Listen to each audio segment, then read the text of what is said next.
Good morning, evening, afternoon, night, whatever time it may be.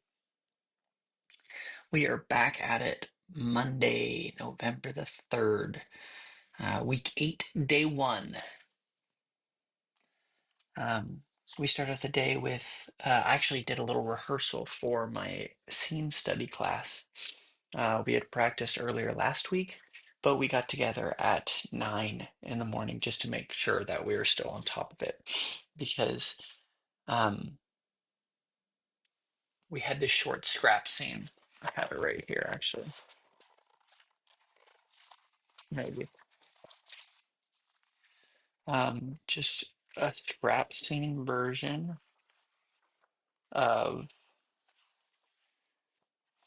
the Act One, Scene One of Hamlet. Here,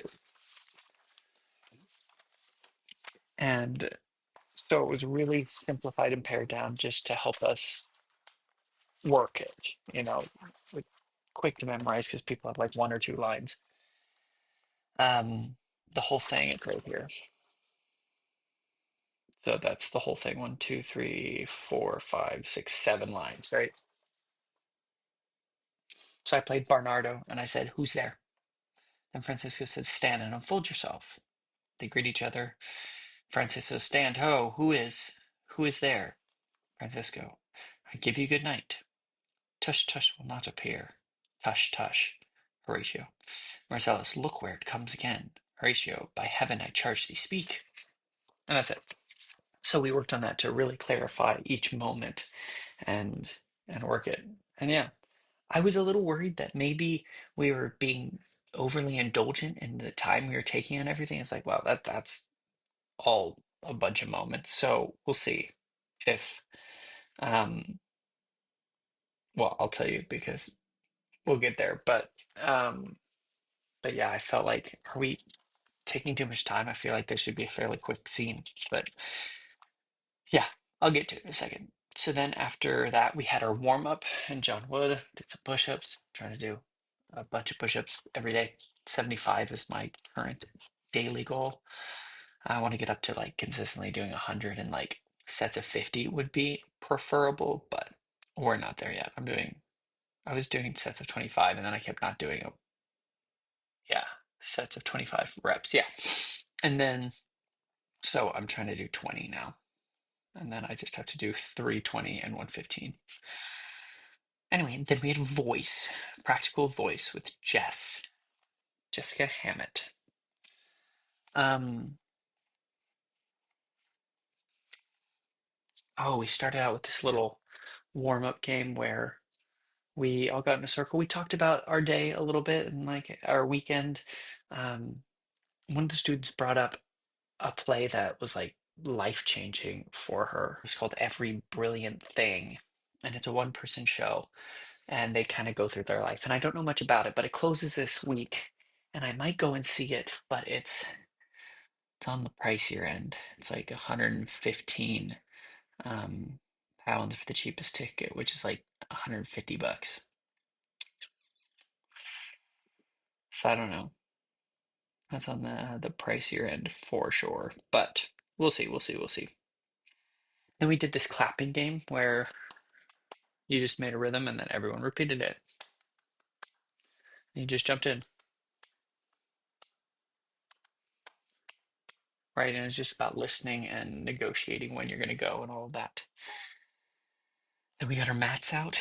We laid semi-supine and we really focused on letting our shoulders spread, like just mentally thinking about spreading the shoulders and our hips spreading too and sinking into the floor. And then the crown of our head stretching out and our tailbone stretching the other way, right? Like whoosh, opposite, lengthening the spine. And then we did a spinal peel, which um, I can't really demonstrate. Well, I could demonstrate, but I don't have a ton of space. So imagine I'm semi-supine, meaning that just my knees are up. My feet are flat on the ground, my knees are up, and I'm flat on the back. My arms are to the side. And then we slowly like are peeling um our backs from from the ground. So we're kind of starting at our tailbone, our sacrum, and then rolling, thinking of it like vertebrae by vertebrae until we're supported by just our feet and our shoulders. And we have peeled our back off the ground. Um, and so you get your heels as close to your bum as you can, and then you just start peeling up. And it was delightful. I felt, and then you go back down. And when you go down, I always kind of struggle. Well, I don't, well, you can't really go vertebrae by vertebrae because it's all connected. And especially when you're like doing a spinal roll, there's a moment where like this whole section just goes up, or you're using more the bottom than the top. Like you start down here, then at that point you're like, "Rah." But when I rolled down, I could really kind of feel it go a little more consecutively, which was good. And then we did a spinal roll afterwards. We dropped our heads and rolled down, trying to focus on vertebrae by vertebrae. Then we did a circular breath, which was like what Tamsin was saying with the beach ball, but it's a different technique that we're going to learn beach ball breathing. Anyway, so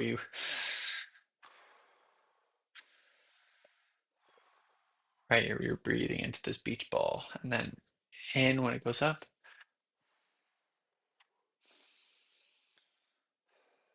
right? And then the other way. And then beach ball breathing, we thought of you're holding this beach ball and it's deflating as you're breathing out. And then you drop the breath in, you allow the breath to fill, and then you fill back up your beach ball, and, right, kind of a thing. And then we did it on some different sounds, like an S,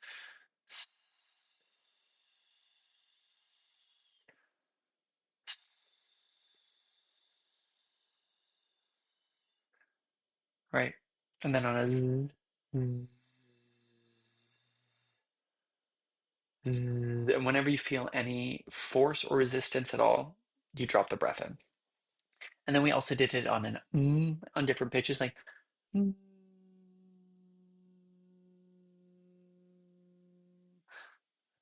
It's really interesting because when I was doing it, I found that the ums, um, I did not have a lot of breath for,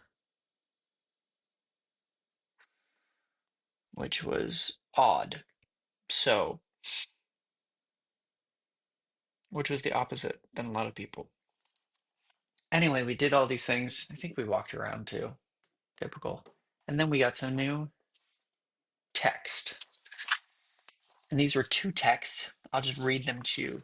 Well, I don't know. I'll read the one I did. One was an extract from Virginia Woolf, The Waves. I don't know if it's from something called The Waves or if this excerpt is called The Waves. Anyway, but it's the idea of the stream of consciousness kind of literature where you can really focus on these changing images much more than like a narrative or something. So this is The Waves. The sun had not yet risen. The sea was indistinguishable from the sky, except that the sea was slightly creased as if a cloth had wrinkles in it. Gradually, as the sky whitened, a dark line lay on the horizon, dividing the sea from the sky, and the gray cloth became barred with thick strokes moving, one after another, beneath the surface, following each other, pursuing each other perpetually. As they neared the shore, each bar rose, heaped itself, broke, and swept a thin veil of white water across the sand. The wave paused and then drew out again, sighing like a sleeper whose breath comes and goes unconsciously. Gradually, the dark bar on the horizon became clear as if the sediment of an old wine bottle had sunken and left the glass green. Behind it, too, the sky cleared as if the white sediment had sunk, or as if the arm of a woman couched beneath the horizon had raised a lamp and flat bars of white, green, and yellow spread across the sky like the blades of a fan. Then she raised her lamp higher, and the air seemed to become fibrous and to tear away from the green surface, flickering and flaming in red and yellow fibers, like the smoky fire that roars from a bonfire. Gradually, the fibers of the burning bonfire were fused into one haze, one incandescence which lifted the weight of the woolen gray sky on top of it and turned it to a million atoms of soft blue. The surface of the sea slowly became transparent and lay rippling and sparkling until the dark stripes were almost rubbed out. Slowly, the arm that held the lamp raised it higher and then higher until a broad flame became visible. An arc of fire burnt on the rim of the horizon, and all around it the sea blazed gold. So that was one. So this was on one side of the page, and then we got two pages, and this was the other. I did not realize there was a back, so I didn't even read the whole of the other one, which was an extract from Ulysses by James Joyce. Um, I'm not going to read that one just for time's sake, but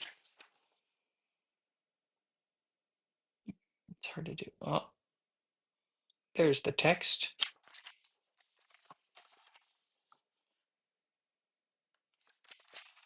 Pause it, read it, enjoy. And so we just got a little familiar with that. So we picked one, and then we gave a physical gesture for each one. Each like each image is what we are told. And so not just like the sun had not yet risen, but it was like the sun had not yet risen. The sea was indistinguishable from the sky, except that the sea was slightly creased, as if a cloth had wrinkles in it, right? And then you went through the entire thing like that, really breaking it down with images.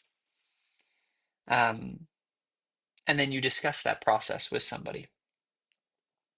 And we found that really physicalizing that, and we used our whole bodies, but really physicalizing it gave purpose and color to it. So that was really cool. Um, and then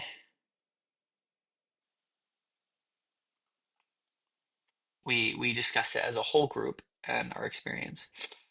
Um, they just suggested a book or talked about a book, which is the Vocal Arts Workbook and the Verbal Arts Workbook by the Careys, I believe. Um, yeah, and then we moved to a sandbox exercise, which we grabbed a bunch of random items from our bags, brought them into a circle, got with our partner again, and told them the story using the sandbox, right? Like, so if I had this, my little pencil bag, then I can use all of these things and they become things. So, like, I actually used my phone originally. So the sun had not yet risen, right? The sea was indistinguishable from the sky, right? Kind of like that, and breaking it all down. Um, and really kind of acting it out and putting images and thoughts and ideas, shout out Sandridge, to these words in the story. Um, and there's moments where like it took time because we wanted to tell the story, so we wanted to look for a good way to do that with our limited objects we had. And you find the image when you find the toy, right? Naturalizing these discoveries. Then we read it one more time, um, and all the kind of work we had put into it happened, right? We saw that the sun had not yet risen. The sea was undistinguishable, and there was color and images and ideas to it. That was really cool. I enjoyed that. And then we had lunch, and I started watching. the Hollow Crown version of Richard III with Benedict Cumberbatch as the whatchamacallit, as the king, as Richard, well, who becomes king, Richard III, and the Duke of Gloucester. He he's so good. President of her school. Um, I don't know how actively involved he is. It doesn't matter, but he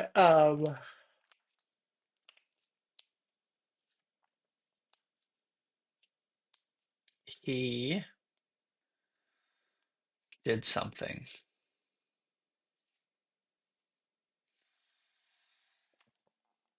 Oh, yeah. So I just watched like the first 40 minutes while I ate my food. And then we had scene study with Karen. And we began by presenting our scenes. And the first person presented, and she's like, wow, that was really good. She's like, she was really impressed. And I was like, oh, now the bar set high. And she's like, yeah, I could, it all was believable. I believed he was cold. I believed everyone's situation, the discovery of the ghost. Um, and so that's the one I practiced right before. Did I read that? I think I did. Look where it comes again. By heaven, I charge thee. Speak. Um, and so our group went last. And the way we did it is um, the person playing Francisco was stage left looking away. I was playing Bernardo. I entered stage right, crossed, discovered. We had lamps because it was dark. Discovered him and said, "Who goes there? Go for my sword." Um, then she playing Yi stood, stand and unfold yourself. So I squared up. I brought my lamp to my face. She did this, she relaxed, did the same, and then we're like, okay, we greeted each other with a good old medieval hand arm hold. And then the two playing Horatio and Marcellus walked in, but they coughed. So in the handhold, Francisco pulled me back. I go for my sword, and we're like, stand ho, who is there? And then they hold up their lamps, and we synchronize and hold up ours. Um, then Francisco leaves and say, I give you good night. And then I greet Marcellus and kind of acknowledge Horatio. And then we look around and Horatio's like, tush, tush, will not appear. And we're like, "Ah, well, maybe if we look over here." And so I'm looking stage left. Marcellus goes stage right. And we're like, holding up our lanterns. And then the ghost walks in. And Marcellus sees the ghost and stops. And then in the silence, I look over and I see that Marcellus has seen the ghost. And then I look at the ghost and I'm frozen. Ta-da! And then um and then Horatio sees both of us, turns around and sees the ghost, takes a moment to just marvel in it, and then says, oh, because Marcellus says, look where it comes again. Takes the moment. Horatio steps forward, kneels down. Um Marcellus and I look at each other, we kneel down, and Horatio says, by heaven, I charge thee, speak. Anyway, it had a nice image and everything. And the words Karen said specifically were, now you're just showing off, and best lantern acting, which, you know, made us feel good because we put in the work. Um, yeah. And then we put our table in like a U form. We had this little moment where we weren't sure how we wanted to put the table, but we were going to do the table work. And so she had a copy of Shakespeare's Words, a glossary, and she said, you should buy this book. And then, um, yeah. And then we set up and we read through the whole scene, which is this just the 4 pages from Barnado, who's there. And this isn't the, so that was the scrap. What was it called, right? Scrap text. Yeah. So this is the full text. And then breaking it down all the way to when Marcella says, "Who is that can inform me?" Talking about like why the ghost is appearing. Okay, and so we went over each line and each word that may have been unfamiliar as we were reading through it. Um, Karen emphasized again that Shakespeare shows a truth, not the truth. And then how there's different versions with different punctuation, and so we're negotiating. But whatever version we have is our base, right?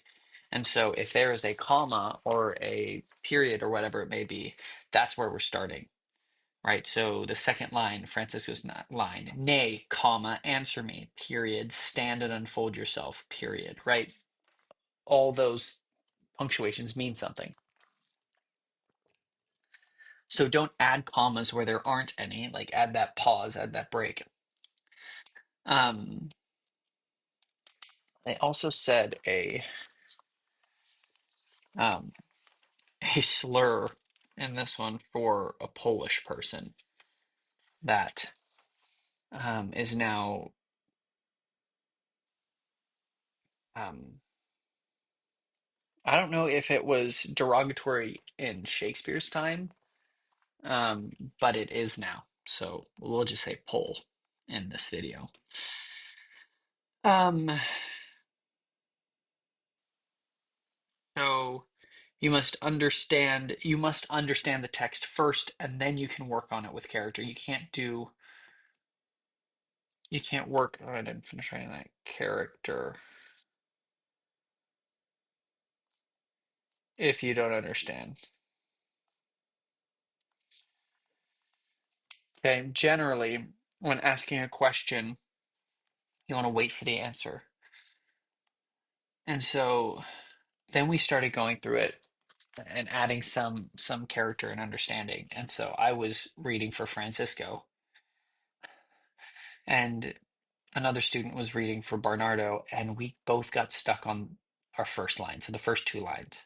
So the first line, who's there? And Karen was like, I don't believe that you want an answer. I don't believe that, whatever. And this person was like, who's there? And there's just a misunderstanding and a miscommunication a bit. And Karen clearly wanted a choice, a specific kind of idea, but didn't want to just give it to her because um she didn't want she wanted her to discover it. And what it turned out to be was just like really holding on to the posture and the fear and the experience of a soldier, and to be louder was the gist of it. So who's there? Right? And then my lovely line that I got stuck on was, nay, answer me. Stand and unfold yourself. So after answer me, there's a period, which means that it's a full stop and it's a new idea. So why do I speak again? I have to have a purpose. I have to have a thought in between that. So nay, hesitation, answer me, stand and unfold yourself. And I felt like I was doing it, but I guess I wasn't. And also, Karen treats commas and punctuation differently, and in jammed lines and everything differently, which is uh, experiential. But um, so you can breathe or pause on a comma, even if it's in the middle of a line, which is something we haven't heard yet. And if it's an enjambed line, meaning it has no punctuation at the end of the line, for example, Marcellus's line on the second page, it says, Horatio says, "'Tis but our fantasy, and will not let belief hold." Oh, here's two enjambed lines. So Horatio says, "'Tis but our fantasy," no punctuation, "and will not let belief take hold of him," no punctuation, "touching this dreaded sight twice seen of us," period. So three lines, no punctuation, um, until the very end. And so normally we've been told to breathe into the next line. Horatio says 'tis but our fantasy, and will not let belief take hold of him, touching this dreaded sight twice seen of us. Something like that, I think. I haven't really figured out the jam line so well. But Karen says, um, meaning that there's just different interpretation. I'll get to that. Horatio says 'tis but our fantasy, and will not let oh no breath. Horatio says 'tis but our fantasy, and will not let belief take hold of him, touching this dreaded sight twice seen of us. So connecting all three of the lines and not breathing until the full stop, which is the period, which is new and exciting and something. I don't know. It's how I would have done it before, like before I learned about anything at this school, but now it feels like I've been working on this for a month and now I'm going backwards. But it's okay because it's a truth, not the truth. And I just kind of need to let that go. But back to my struggle bus. And so I wasn't getting it. And so we stood up and we separated the tables and we performed it. And um, I don't think I ever got what she wanted because she had someone else get up and perform it. And she asked me to verbalize the thought. I was like, nay, answer me. Nay, answer me, right? Is how I said it. Because who's there? Nay, answer me. And then, um,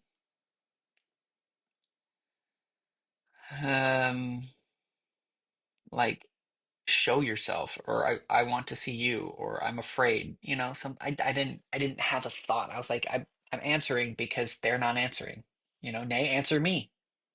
Stand and unfold yourself. That my thought is that you're not answering me, but that wasn't what she was looking for, I guess, or didn't answer the criteria. So then the other students who filled in was like, crap, like I'm scared. No, answer me, crap. Stand and unfold yourself. And so it changed. And I think I might just need to change my inflection, is what she's looking for, which will help change my thought. I don't know. It was frustrating. And I don't like when I'm not getting it. And when it feels like they want me to get it or I'm not doing something right. Anyway, so then we went through it, and other students were getting stuck like on those jammed lines and where to breathe and how to do these things. And it's just like we need to reset and just focus on doing this the way that um, the new way to do it. And that's fine. Just like in Lauren's class, it was very specific and we did it one way. Now it's Karen's class and it's going to be one way. But some things I wrote down. Um, you need a thought after each full stop. Why are you speaking again? In Karen's class and jammed lines are hooked together. And then I emphasize the first next word.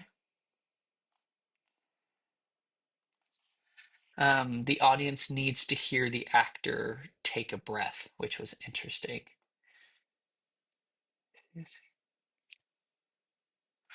Um, yeah, which got some actor mixed up, and I don't know if I believe that, but it's like add. I don't know if it's result. That's how it should be in the result, or if that's just like for this activity and to help us incorporate the breath consistently. Um, so don't put breaks in the text where there aren't written because then it creates problems. And then a comma equals a breath, right? Breathe in the middle of the line and at the end. So a little different than what we've learned. Adapt to each class according to each teacher. The script is the map, not the law, right? That's to be negotiated between you and the director. I'm struggling with this. um, because I just wrote down about my line and getting stuck on it. We'll see. There should be new intonation after every full stop, like a change of pitch, something to indicate that new thought. Um, so more people came up in different groups and tried it. And then don't like move before you start speaking. Like you can move and then speak, or you can speak and then move, but you can upstage yourself if you're gonna move and then start speaking. And like that's what we had time for. And it was frustrating. And it feels a little bit like the beginning of Lawrence's class because I was frustrated there too. But now it's not good. And then we had Nicoletta's class, movement. And this is, I think, my favorite movement class I've had yet. It was good. We did some warm-ups, we squeezed our body and kind of got that awake. We walked the space, I think, focusing first like on our feet, like kind of moving our feet and how that moved our bodies, and then focusing on our I'll show you. Ugh!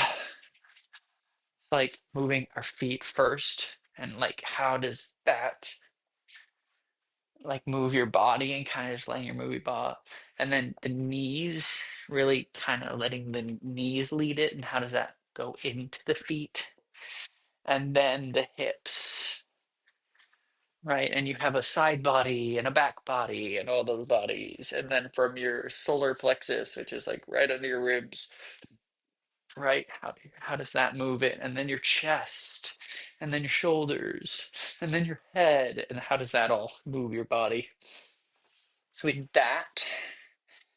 And then we explored these movements with sound and with mixing and with the group and with other people, and how does that interact, and how does that all happen? And then we got into groups and we created a similar physical language with each other. And ours was kind of very kind of upright. Lazy's not the right word, but just has the shoulders to it. And it wasn't like a lot of this movement. It was kind of up and down and lots of turns and spins and stuff. And then we were looking for a sound with it, and one of our group members started with this low whistle. So we had that whistle, which was fun. And then we humanized it. So whereas we started just really um, we humanized it. So how would someone actually kind of like walk like that?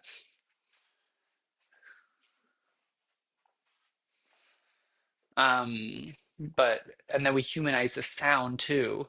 So instead of it just turned into like a little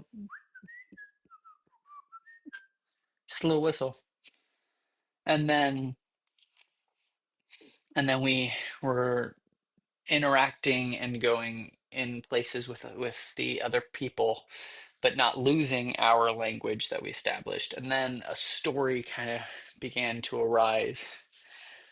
First, it was like we were at a museum, and we were looking at um, exhibits and things.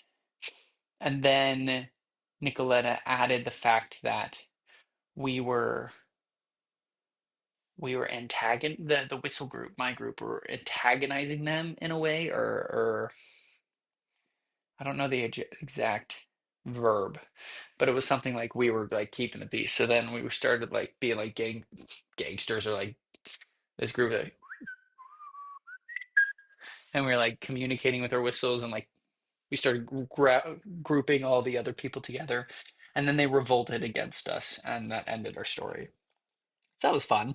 And then we got these big exercise bands out, and we all stepped inside of them and leaned against them with our knees bent, and created these shapes in groups of four or three.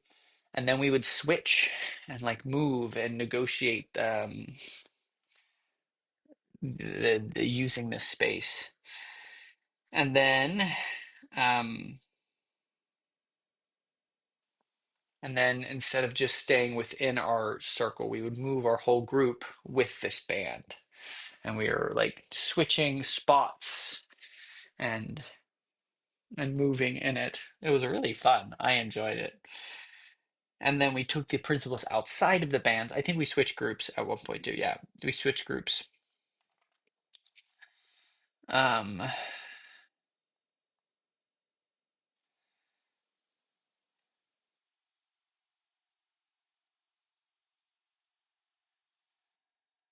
and then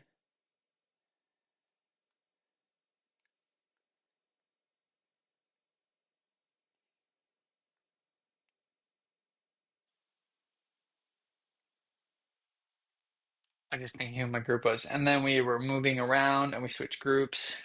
And then we took those principles outside of the band. So the idea was that we were all connected and we had this tension and pull and when somebody moves, how does that make you move? And we were doing it. And then Nicoletta kept constraining the space a little more so we had less movement. Um, but it's that idea that we were kind of all pulled, almost like we were had umbilical cords connecting to all of us together. And then we started using words and sounds, and it developed into these kind of individual stories. Someone would cross and be like, "Hey," or "What's up?" Like we would have these interactions, like, "Oh, no, Wednesday," right? And then we started doing it like sequentially. Like one person would go and be like, "No, I'll see you on Wednesday later," and then someone else would go. It's like this or that, or have you seen my dog? Just like these little conversations, and some would build on top of each other. Most of them were separate, and it built into this cacophony of sorts.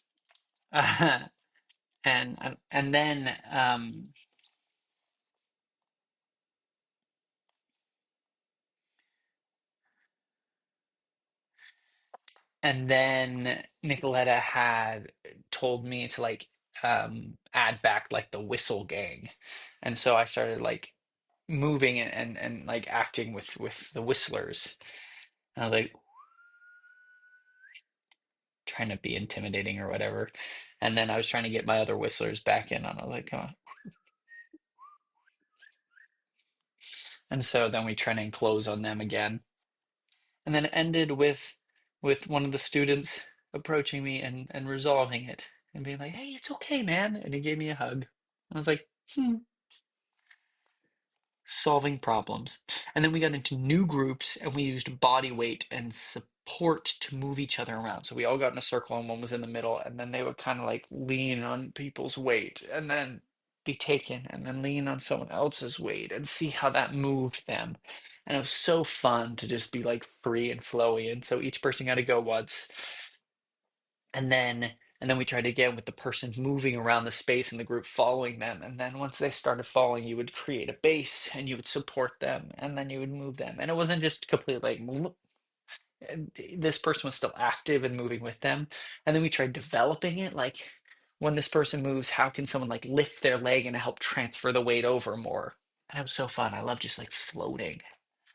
Um and yeah, that was the day. That was the thing. And then I came home and I finished Richard the Third, and I marked in my script the changes. I need to finish my note cards. Um, but yeah, it was good. Good day. So hope you guys enjoy your life, and I hope that this um video teaches something to you about anything. Or Zion, if you're watching this again, enjoy. I hope you're using these in some lesson or your professional career as an actor. Bye bye.